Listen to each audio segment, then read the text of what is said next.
মায়ের মর্যাদা শেষ করার বিষয়? কি পরিমাণ মর্যাদা!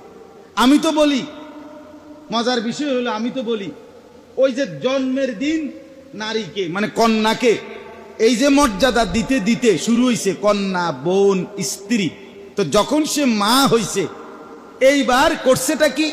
ইসলাম, আমাদের নবী সাল্লাল্লাহু আলাইহি সাল্লাম এবার মাকে, মা নামের এই নারীকে মর্যাদা দিতে গিয়ে জান্নাতের উপরে উঠায়া দিছে। জান্নাতের মানে মায়ের পায়ের নিচে যদি হয় জান্নাত, এটাই তো হাদিস নাকি? এটাই তো বিশুদ্ধ হাদিস। তো মা কোথায়? ঠিকই না বলেন না কেন? মার পায়ের নিচে জান্নাত না, তো জান্নাতের ঊর্ধ্বে উঠাই দিছে মাকে। সুবহানাল্লাহ। মা তোর মাথার তাজ।